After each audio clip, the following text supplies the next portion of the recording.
Hi folks, and welcome back to another fly tying tutorial. What you see in the vise is a dabbler that I call the Black Cloak. So, without further ado, let's get into it. The hook in the vise then is a Hanak H260 barbless hook. This one's at size 10, it's on a heavy wire and it's finished in black nickel. Now the thread I'm going to be using today is the Semperfli classic waxed thread. It's at 6/0, and first thing I'm going to do is get plenty of wax onto the thread.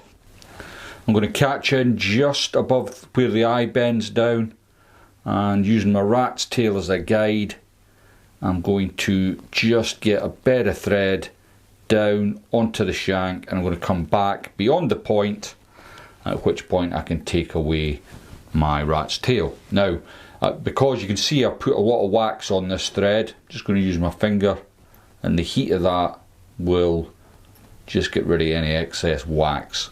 And that gives me a good bed to work on.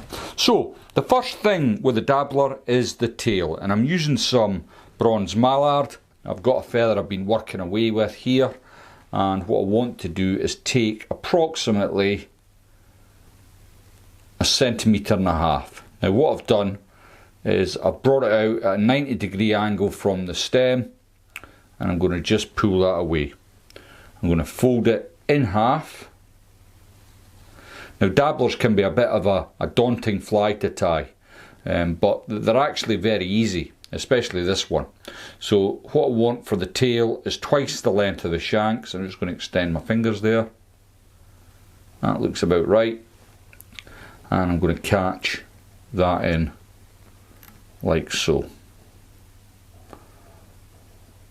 Now traditional dabblers involve palmering, and they can take quite a bit of effort. And I'm just going to remove some of the excess at the front here, and then I can tidy that up with my thread. Now the way I'm going to show you how to do it is probably cheating for want of a better word, but it does make it a lot easier to tie.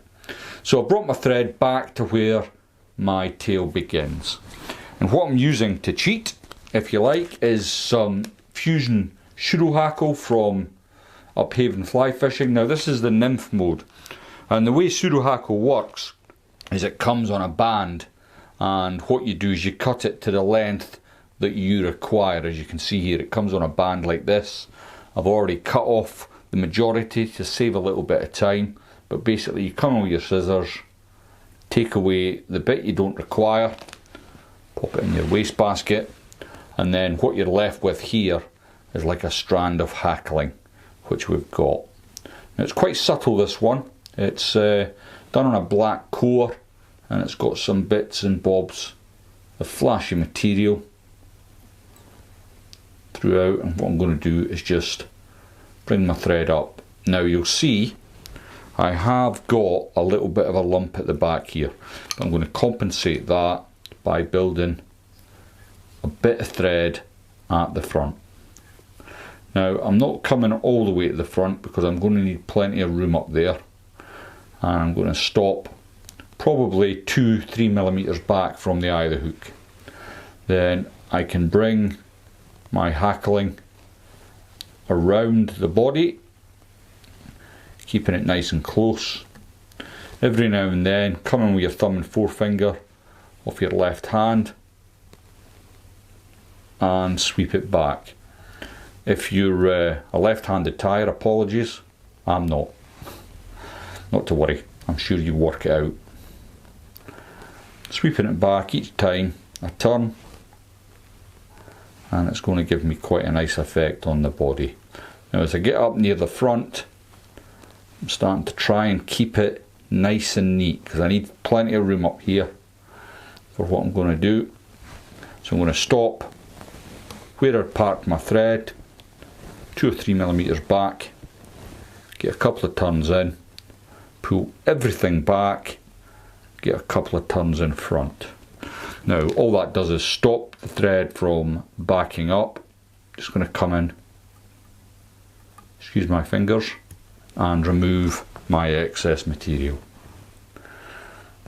Sweep it back, tidy up any little bits you've got, like so. Now the first thing I'm going to do is invert my vise. I want to do the the throat hackle first, and again I have got some Mallard that I've been working away with here.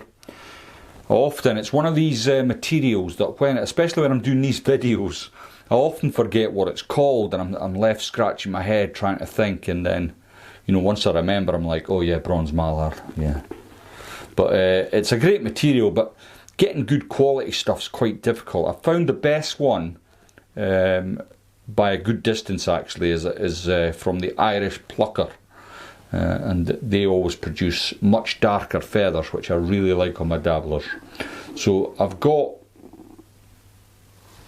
that, I've pulled it at a 90-degree angle, and I've folded it in half like so. I'm just going to use my fingers to ease that up slightly, and then I can come in and I want to just lay that onto the hook, and I want to cloak as much as possible. A couple of turns. Let's see how that's looking your side. Not too bad. And once I'm happy, I can lift that up and get a couple of turns in front. Now, this can be a tricky bit as well. Sharp scissors obviously help, especially at the point. Excuse my fingers. Just at the angle I'm at for tying for the camera makes this quite a tricky operation.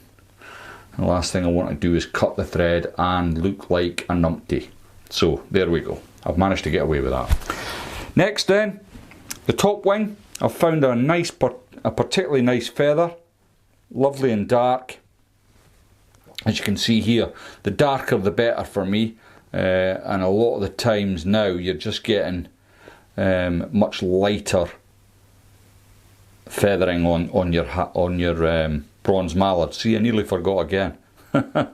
So I've got it out at a 90-degree angle. I'm going to pull it off the stem, and again I'm going to use my thumb and forefinger just to bend that round and form my top wing.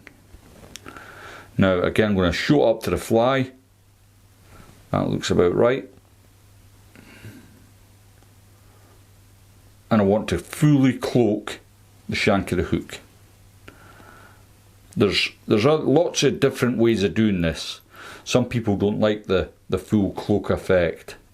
I really like it, especially when I want to pull it back. Now, if you think back to the start of the video and the hook I'm using, it's a heavy wire, and the reason for that is when I'm fishing this type of fly, I'm yakking it back. Yakking it, is that a real word?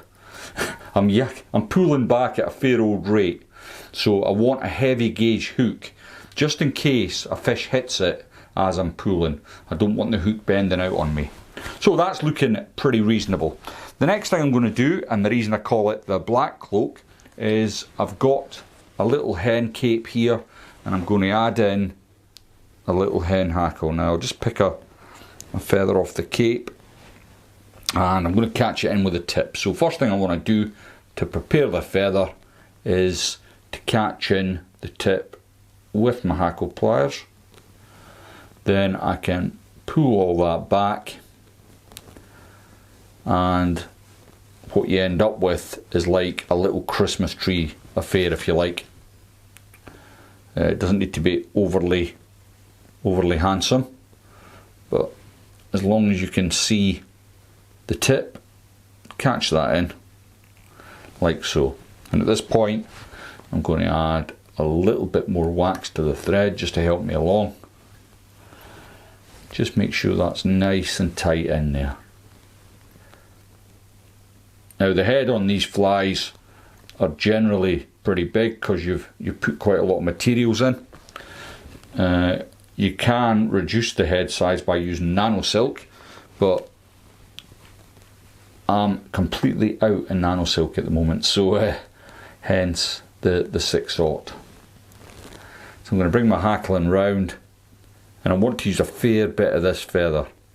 Now the reason I started to do this actually was because I couldn't find bronze Mallard that was dark enough for me.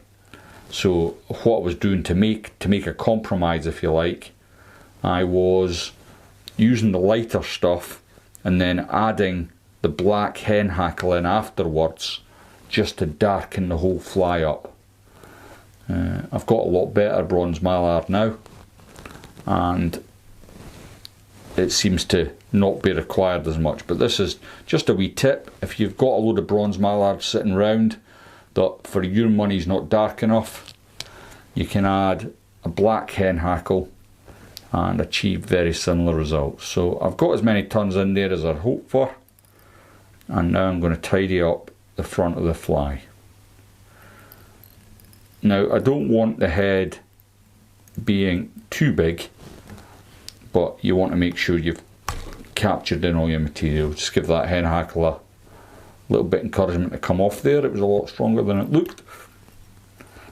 A couple of more turns on the head just to get a nice head formed, and then I can come in with my whip finish tool and finish off.